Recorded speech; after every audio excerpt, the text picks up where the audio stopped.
Hey everyone, welcome back to your favorite pirate crew. Today we're going to see Luffy's Toon Force in full action and explain it. If you would like to see more about One Piece in our channel, please leave your thumbs up and subscribe to join our pirate crew. And before I begin, I need to give a general explanation of what the Toon Force is, so that we can fit it into the context of One Piece. The Toon Force is nothing more than a very common feature in cartoon characters. In general, basically, it's kind of a power that the character can do whatever he wants and not suffer any consequences, such as getting hurt or dying, having a possible immortality by the simple fact of being silly, childish, playful, and often random. This explains why the coyote never manages to catch the Roadrunner. To start the list, we need to talk about the character that was played by Jim Carrey in the 90s decade movie. Yes, the mask clearly has his powers and transformation ability coming from the cartoon, as well as his mask that came from the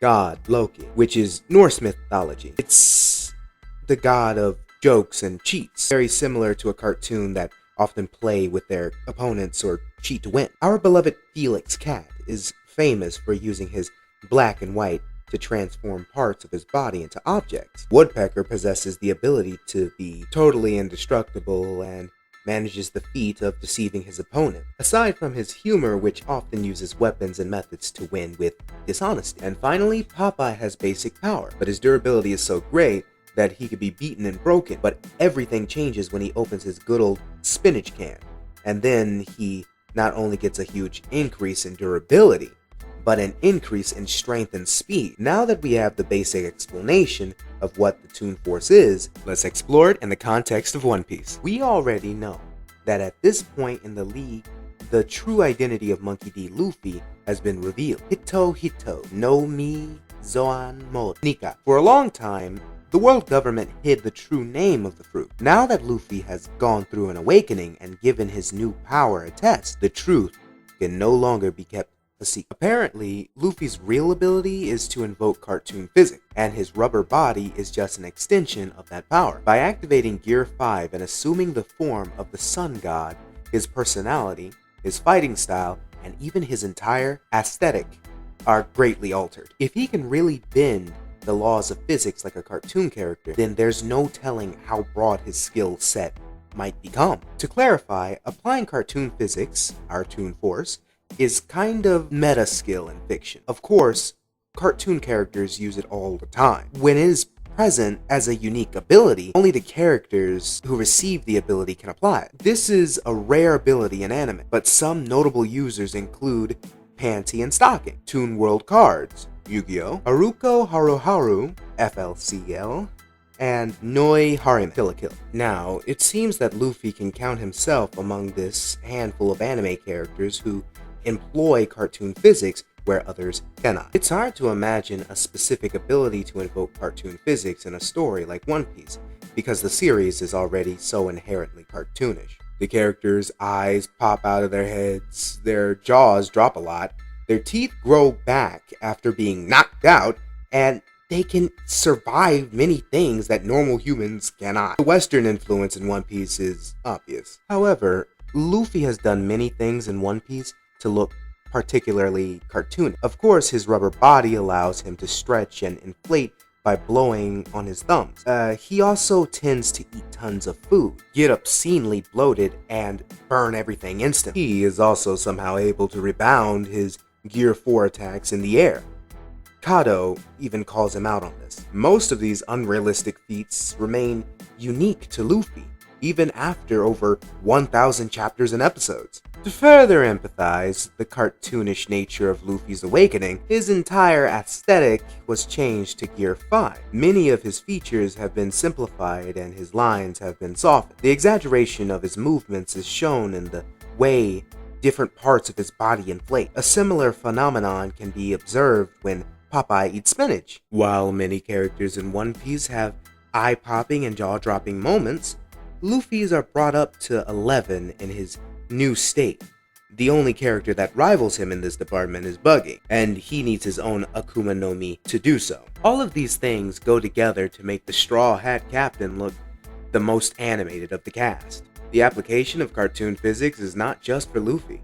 but for everything he makes contact with. He is able to turn everything he touches into rubber. This is to be expected, but he can also do unimaginable things, like use these rubber surfaces to rebound attacks on his opponents. He can even use the ground to bounce Kaido's blast breath back at him. There are many things that seem to bounce off the rubber, but blast attacks don't seem to be among them. The cartoon aesthetic is noticeable when he attacks Kaido. As he is pushing the Emperor around and swinging him around in circles, it is drawn like the middle frames of a cartoon, right down to the later images of Kaido's eyes. When Luffy is done hitting him, he is left swinging with his tongue out and seeing stars. These are all common tropes for a cartoon character. If Luffy can impose that kind of absurdity on even the King of Beasts, then there's no telling what his Akuma no Mi will let him do. If Nika's power really is cartoon physics, that has a lot more implications than just making things.